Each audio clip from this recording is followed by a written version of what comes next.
In this video, we'll see how the drain pipe in a front-load washing machine should be installed. Here you will see in this picture, the drain pipe is placed above a bracket.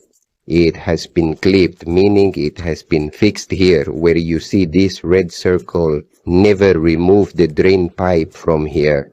Then the drain pipe, with the help of a bend, you can create a hook tab. Let's see how to apply this ahead.